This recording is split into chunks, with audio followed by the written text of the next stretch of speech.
What's up, y'all? We back at it. We just got the latest episode of Dandadan, episode 11.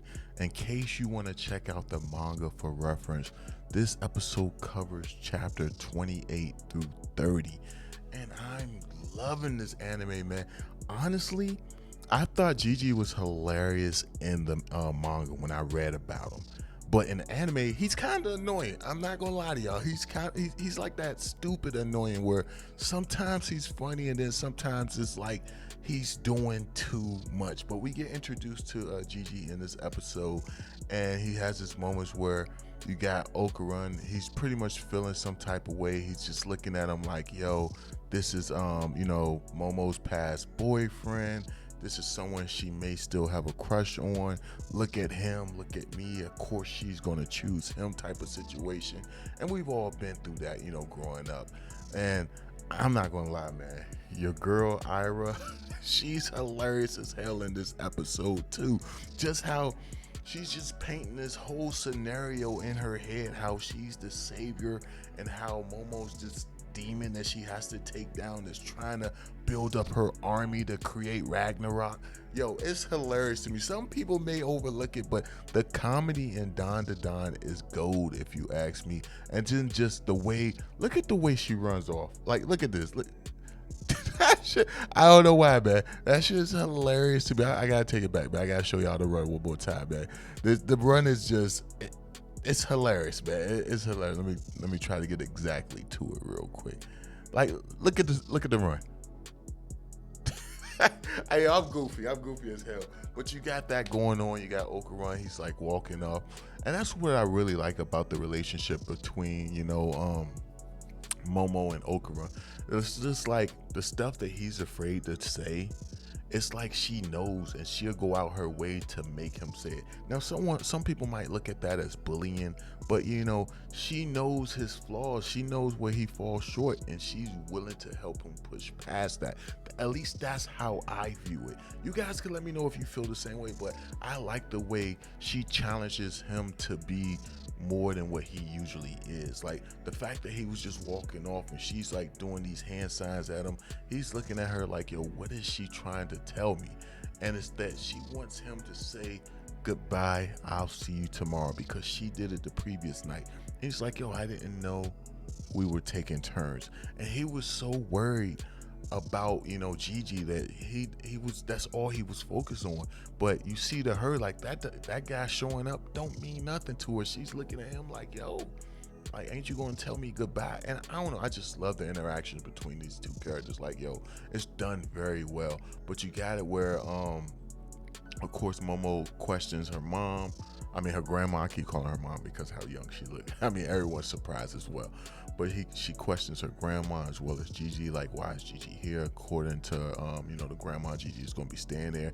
And that's when you get the story about Gigi being able to see ghosts as well. At some point, he started being able to see ghosts, and he started to see one scary one. I'm not gonna lie, the design of this particular ghost that he was seeing, scary as hell. Like, oh my god, it's just a creepy look. But we about to go to it right here. I'm about to show you guys. But apparently, his family, once they moved into a house that was haunted. His family hired, these different people to try to get rid of the ghosts.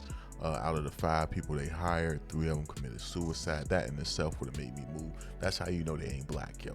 Right off the bat, yo, I would have been like, hey, look, it's time to move. I don't even think I would have stayed in the house. Once I would have seen, the first person go, nah, we gotta move, man. And then just the fact that my kid's saying like he see ghosts now, that would have been scary as hell. But you have it where, he talks about, I'm trying to find a part of the ghost, and he says like the ghost looks at him. And I'm not gonna lie, this scene creepy as hell. Like, the design looked creepy in the manga, but it looked even more creepy in the anime. And then he says like this creature was daring him to look away.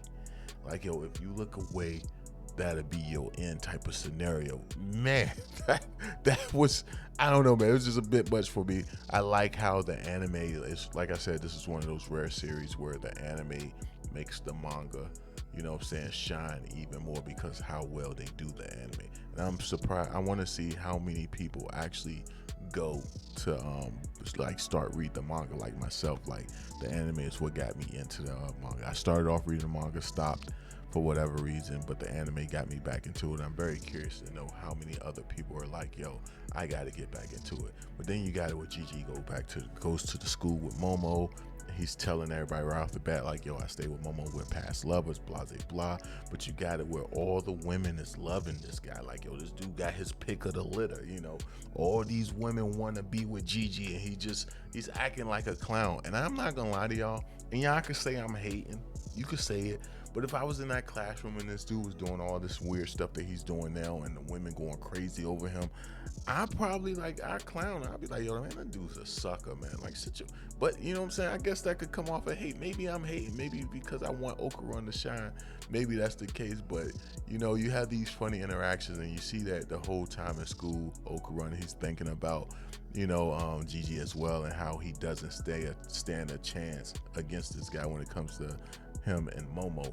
And you got it where he's even thinking like, yo, maybe Momo still feels a certain type of way about him. Maybe Momo wants to be back with him. Like, he got all these scenarios playing in his head, and you know how it is at that age. Like, yo, you overthink every small thing, and you got it where he's thinking that, and he just like, yo, you know, forget it. I'm gonna just keep training, keep working out. He goes to work out, but you have it where Momo shows up to eat lunch with him, and it's because she's like, yo, I don't want a situation like what happened last time happened, like the situation with Ira trying to kiss you know what I'm saying, Okura.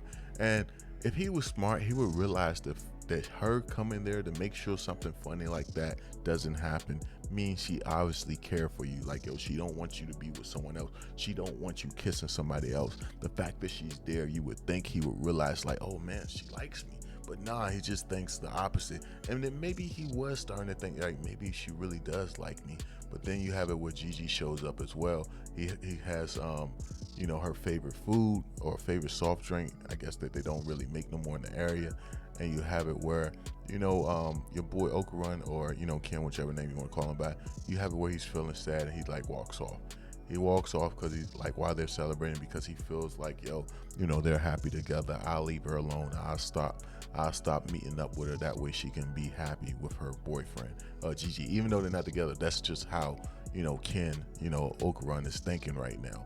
But then you have it where he runs into this like statue thing. I believe the name of it is Tora. Hilarious. And he's just like running super fast speed, but for whatever reason, you got it where Momo grabs a hold of him. That's because she sees a golden ball and she's like, yo, Okarun, I seen the golden ball. We could get your body, you know, get your testicle back. And you got it where Gigi's like, testicle, like, what's going on? There was a lot of hilarious moments in this episode that I probably ain't even doing it justice talking about it. But then you just have this beautiful scene where Okarun goes to transform, and it just, they just do his transformation so amazing. Now, forget about him taking off these, you know, his weights and stuff, which I feel like he should have kept the weights on just for his training, but I get it. He's trying to save Momo, so he wants to be as fast as possible, but I don't think those little bit of weights would have slowed them down, if you ask me. And I could be wrong. It might slow him down, but I don't think it would have made that big of a difference. So I feel like he should have like kept the weights on and chased after her. But I just love this part right here where he transformed, and look how he got his clothes, shoes, and weights and stuff laying down on the ground. And peep this out, like it's just crazy. Look how he looks around. Next thing you know, he gets his stancer back, and watch what he does. Takes off. But he instantly puts his stuff away. So he moved that fast that we didn't even see him put his stuff to the side. I think that was a dope ass moment, man. But then they go on a hunt to try to stop this guy so that they can get the golden ball. And in their pursuit to get the golden ball, you find out that this guy is a statue or some sort in a school or whatever the case may be. And he's trying to meet his love, another statue. And he says like, yo, no matter what he has to endure, he'll do whatever it takes to be with his loved one. And when he says this, you have it where that kind of like lights a fire within Ken, and Ken is thinking the same thing. Like, this guy goes to say to the other puppet, like, yo, since I met you, my life hasn't been the same. And Ken starts to think to himself like, yo, since he met Momo, his life hasn't been the same. And I just like, I don't know, I just love this relationship. Like, this series feels like most people look at it like an action shonen, but at the same time, to me, it just feels like a romance novel with a little bit of action sprinkled here and there. And I'm digging it, man. I'm really loving it. But let me know y'all thoughts on this episode down below, man. And I'll catch y'all in the next one, yo. Peace.